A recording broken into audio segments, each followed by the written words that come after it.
लगभग 3 महीने पहले की बात है दोस्तों। एक परिवार में एक बच्चा जन्म लेता है।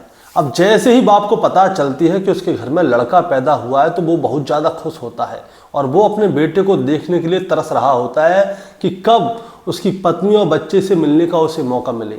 अब बच्चा जब पैदा हो जाता है तो सारी प्रक्रियाओं के बाद पिता को बच्चों से मिलने का मौका मिलता है। अब जैसे ही बाप दौड़ा दौड़ा जाता है, अपने बच्चे को गोद में लेता है तो बच्चे को देखते ही वो चौंक जाता है।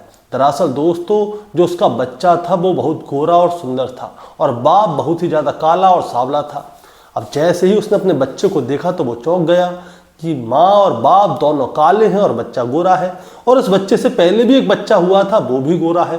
ये देखकर बाप को बहुत ज़्यादा बुरा लगता है। उसे लगता है कि शायद ये बच्चा उसका नहीं है, उसकी पत्नी का किसी और के साथ अवैध संबंध है और उसी का ये बच्चा है।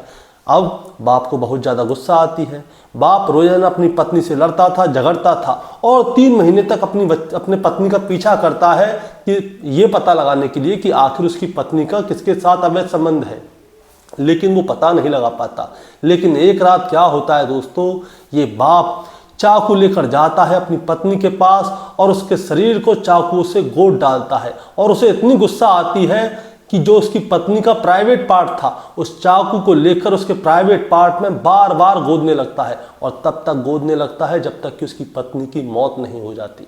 आखिर दोस्तों, क्या हुआ होगा उस रात को जब इस बाप ने अपनी ही पत्नी की प्राइवेट पार्ट में चाकू डाल दिया। आखिर ये गोरा बच्चा किसका था? आज की कहानी से हम यही जानेंगे कि ये गोरा बच्चा इन्हीं दोनों का था, माँ बाप का, या फिर उसकी पत्नी का किसी और के साथ में अवैध संबंध था। दोस्तों, कहानी शुरू करूंगा उससे पहले मैं बस आपसे यही कहना चाहूंगा कि अगर आप मेरे चैनल पे नए हैं तो चैनल को जल्दी से सब्सक्राइब कर दीजिएगा ताकि रोजाना रात को 8 बजे मैं आपके लिए एक सच्ची घटना की कहानी लेकर आ सकूं। नमस्कार दोस्तों, मैं गौरव शर्मा और आप देख रहे हैं गौरव शर्मा सफर। दोस्तों, आज की जो सच्ची घटना मैं आपको सुनाने जा रहा हूं, ये सच्ची घटना शुरू होती है बिहार प्रदेश के कटिहार जिले से, और कटिहार जिले का ही एक थाना लगता है आबादपुर, और आबादपुर थाना क्षेत्र के अंतर्गत एक गांव आता है नारायणपुर, और नारायणपुर गांव की रहने वाली एक लड़की होती है मौसमी दास। दरअसल मौसमी दास की शादी आज से लगभग 4 साल पहले आजमनगर थाना क्षेत्र के जलकी गांव के रहने वाले सुकुमार दास के साथ हुई थी।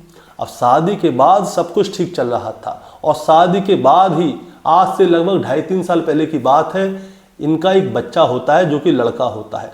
लड़के को ये अच्छी तरह से पाल रहे थे, पोस रहे थे, सब कुछ अच्छा चल रहा था। इसके बाद में मौसमी दास जो है दोबारा से गर्भवती हो जाती है।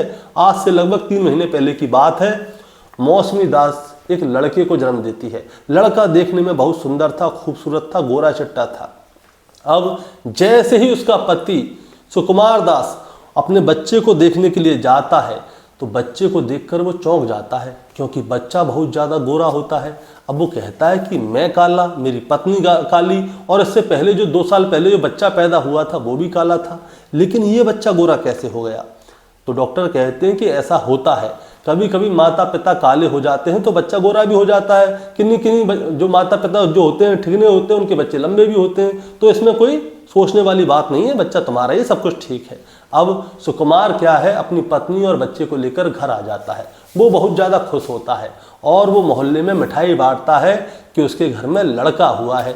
अब मोहल्ले के लोग उसके बच्चे को देखने के लिए आते हैं और जैसे ही वो उसके बच्चे को देखते हैं तो वो कहते हैं, सुकुमार क्या ये तेरा ही बेटा है? भाई तू इतना काला है, तेरी घरवाली इतनी कारी है, तेरा बड़ा बेटा भी काला, ये गोरा कैसे? यार ये तेरा बच्चा नहीं हो सकता, ये तो तेरे सिर पे कैसे भी गया ही नहीं है।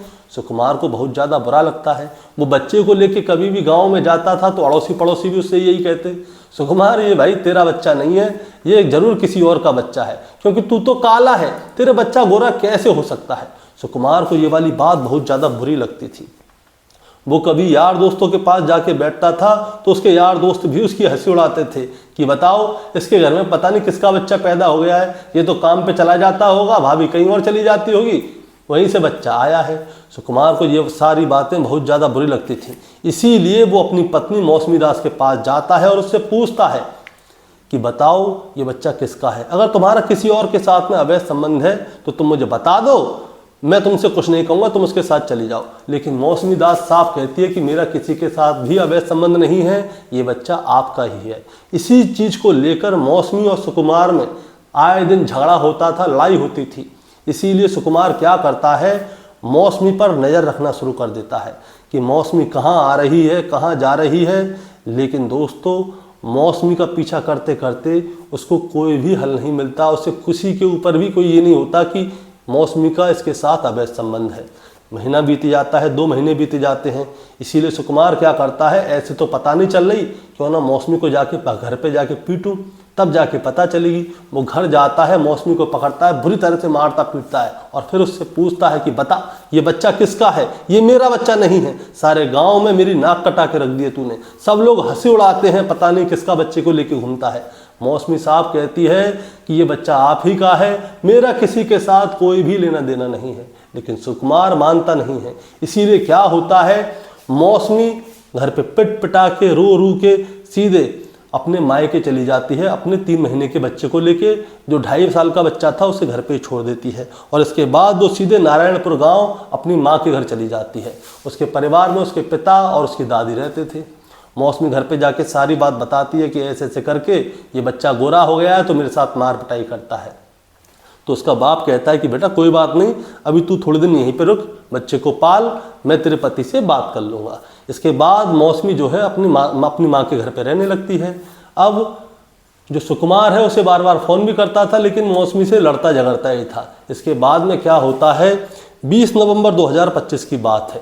20 नवंबर 2025 को सुकुमार जो है अंदर से भरा हुआ था, गुस्से से था कि उसकी पत्नी किसी और के साथ अवैध संबंध रख के एक बच्चे को जन्म भी दे दिया और उसे पाल भी रही है। इसीलिए क्या होता है, सुकुमार मन में एक प्लानिंग बना लेता है और प्लानिंग के तहत वो सीधे अपने ससुराल पहुंच जाता है। ससुराल जाता है तो अपने ससुर से बड़े प्यार से बात करता है, अपनी पत्नी से भी प्यार से बात करता है। पत्नी कहती है कि आप तो मुझे पीटते थे, मैंने आपसे कितनी बार बोला कि ये बच्चा आप ही का है, लेकिन आप मानते नहीं हो। सुकुमार कहता है कि मुझे अपनी गलती का एहसास हो गया है, कोई बात नहीं है, कल ऐसा करते हैं, गाँव चलते हैं। अब सुकुमार जो है उस दिन अपनी ससुराल में ही रुक जाता है। 20 नवंबर 2025 को 20 नवंबर 2025 को सब लोग खाना पीना खाते हैं, हंसी खुशी सब लोग सो जाते हैं। एक कमरे के अंदर मौसमी, उसका पति सुकुमार और उसका 3 महीने का वही वाला बच्चा जो कि गोरा सुंदर था, वो तीनों सो रहे होते हैं। लेकिन सुकुमार को जो है नींद नहीं आती। वो उस बच्चे को देखकर अंदर ही अंदर बहुत गुस्सा कर रहा होता है। वो अपने साथ में एक चाकू लेके गया होता है जो कि धारदार होता है। वो देर रात होने का इंतज़ार करता है और जैसे ही देखता है कि उसकी पत्नी गहरी नींद में सो गई है, वो तुरंत अपना चाकू निकालता है और मौसमी के ऊपर बार बार चाकू से वार करता है और फिर इसके बाद उसके कपड़े हटाता है और वो कहता है कि इसी प्राइवेट पार्ट से तूने किसी और के साथ संबंध बनाए थे ना। वो उस चाकू से प्राइवेट पार्ट में बार बार वार करता है और फिर उस चाकू को उसमें ही छोड़ देता है और वहाँ से निकल जाता है। वो देर रात हो रही होती है, सब लोग सो रहे होते हैं, किसी को पता ही नहीं चलता सुकुमार कब घर से चला गया। और फिर सुबह का समय होता है। सुबह के समय जो 3 महीने का बच्चा था उसे बेचारे को भूख लगती है। भाई रात को माँ जिंदा होती या जाग रही सो रही होती तो उसको दूध भी पिलाती। बच्चे को जब दूध नहीं मिलता तो बच्चा जोर जोर से रोता है। मौसमी के जो पिता है वो घर के बाहर सो रहे थे दूसरे कमरे में, उसे आवाज़ आती है कि उसका नमाज़ा सो क्यों रहा है, रो क्यों रहा है, सॉरी। अब वो दरवाज़ा खटखटाता है, पूछता है बेटा कैसे, बच्चा क्यों रो रहा है, लेकिन अंदर से कोई जवाब नहीं आता। जब जवाब नहीं आता तो वो दरवाज़ा खोल के देखता है और जब वो दरवाज़ा खोल के देखता है तो उसकी बेटी मौसमी खून से लबालब हो रही होती है, लहूलुहान हो रही होती है। उसी के बगल में उसका 3 महीने का बच्चा सो रहा होता है और दामाद घर से गायब होता है। अब जैसे ही वो अपनी बेटी को जो बेटी की लाश को देखता है तो उसके पिता के पैर के नीचे से ज़मीन खिसक जाती है और वो गांव में ज़ोर ज़ोर से शोर मचाने लगता है। गांव के सभी लोग वहां पे इकट्ठे हो जाते हैं। इसके बाद पुलिस को फ़ोन किया जाता है। पुलिस मौके पर पहुंचती है और जो उसकी बेटी मौसमी है उसकी लाश को सीधे सदर अस्पताल पहुंचाया जाता है पोस्टमार्टम के लिए, जहां पे उसकी मौत की पुष्टि हो जाती है। अब मौसमी के पिता से पूछा जाता है कि तुम्हें क्या लगता है किसने इसकी हत्या की, तो वो साफ कहता है कि मेरी बेटी की हत्या किसी और ने नहीं बल्कि मेरे दामाद सुकुमार दास ने की है, क्योंकि मेरी बेटी का जो बच्चा है वो गोरा था और सुकुमार जो है इसी चीज़ से बहुत ज़्यादा परेशान रहता था। वो मेरी बेटी के ऊपर शक करता था कि शायद मौसमी का किसी और के साथ अवैध संबंध है, लेकिन मेरी बेटी का किसी के साथ भी कोई अवैध संबंध नहीं था। इसके बाद सुकुमार दास को ढूंढा जाता है, लेकिन सुकुमार दास कहीं नहीं मिलता। उसके फ़ोन का सर्विलांस डाला जाता है, CDR निकलवाई जाती है और लोकेशन निकलवाई जाती है, और लोकेशन के हिसाब से सुकुमार का पता चल जाता है। और फिर सुकुमार को गिरफ्तार करके थाने लाया जाता है और फिर उससे पूछा जाता है कि बता तूने अपनी पत्नी की हत्या क्यों की। तब जाके सुकुमार बताता है कि मेरी पत्नी का जो है काली थी, मैं भी काला, मेरा बड़ा बेटा भी काला, ये बच्चा गोरा कैसे। मेरे मोहल्ले के अड़ोस पड़ोस के सब लोग मुझे बार बार ताना मारते थे कि ये बच्चा तेरा नहीं है, किसी और का है, लेकिन मेरी पत्नी साफ कहती थी कि आपका ये बच्चा है। अब आप ही बताइए, मैं काला, मेरी पत्नी काली, मेरा बड़ा बेटा काला, तो ये गोरा कैसे। फिर जाके पुलिस वाले उसमें तो चमाट लगाते हैं और कहते हैं कि कभी कभी बच्चा जो है अपनी नानी, मौसी, दादी, चाची, इन पे भी चला जाता है, जो परिवार के लोग हैं उनमें भी तो कोई गोरा होता है, उनमें भी चला जाता है। तेरे से अड़ोस पड़ोस के लोग आके कहते हैं कि तेरा बच्चा गोरा है तो ये तेरा बच्चा नहीं है, और तूने मान भी लिया और तूने अपनी पत्नी की हत्या भी कर दी। सुकुमार साफ कहता है कि हाँ, मैंने ही अपनी पत्नी की हत्या की है क्योंकि उसका किसी और के साथ अवैध संबंध है। लेकिन दोस्तों, ऐसा कुछ होता नहीं है। कभी कभी माता पिता काले होते हैं, बच्चा गोरा हो भी जाता है। लेकिन सुकुमार पढ़ाई लिखाई में थोड़ी कमी होगी। अगर सुकुमार को ऐसा लगता था कि वो उसका बच्चा नहीं है तो वो अपने बच्चे का DNA भी करवा सकता था, लेकिन उसने ऐसा ना करके उसने अपनी पत्नी की हत्या करना ही सही समझा। दोस्तों, इस कहानी को सुनाने का मतलब आपको परेशान करना या विचलित करना बिल्कुल नहीं है, बस आपको बताना है और जताना है। बताना जताना ये है कि किशोर कुमार का एक गाना था, उस गाने के बोल थे, कुछ तो लोग कहेंगे, लोगों का काम है कहना, छोड़ो बेकार की बातें, काहे को रोना। दोस्तों, लोग तो आपसे पता नहीं क्या क्या कहेंगे। सुकुमार से भी उसके यार दोस्त, उसके अड़ोसी पड़ोसी ये कहते थे, चाहे मजाक में कहते थे, चाहे हंसी उड़ाते थे कि ये बच्चा तेरा नहीं है। सुकुमार उन लोगों की बातों में आ गया जिस दिमाग में एक बार शक चला जाता है। और तो दोस्तों, हर बीमारी का इलाज है, लेकिन शक का इलाज नहीं है। सुकुमार के सर में भी, दिमाग के अंदर भी शक चला गया था, इसकी वजह से उसने अपनी पत्नी की हत्या कर दी। अगर सुकुमार का कोई अच्छा सा दोस्त होता, जानने वाला होता, जो उसको सही सलाह दे सकता, तो वो सुकुमार से यही कहता कि भाई देख, तेरे को अगर ऐसा लगता है कि तेरी पत्नी का किसी और के साथ अवैध संबंध है तो तू सिर्फ ऐसा कर, अपने बच्चे का DNA करवा ले। DNA से साफ पता चल जाएगा कि बच्चा तेरा है या नहीं है, और तेरा बच्चा है तो उसे तू कबूल कर, नहीं है तो बच्चे को अपनी पत्नी को दे दे, भैया राधे राधे बोल दे, कह दे भैया तेरे को अपने जो तेरा प्रेमी है उसके साथ चली जा। हत्या करने की क्या जरूरत थी, क्योंकि हर सवाल का जवाब हत्या नहीं होता। दोस्तों, आपका क्या कहना है इस कहानी के बारे में, आप जरा हमें कमेंट पे बताएं।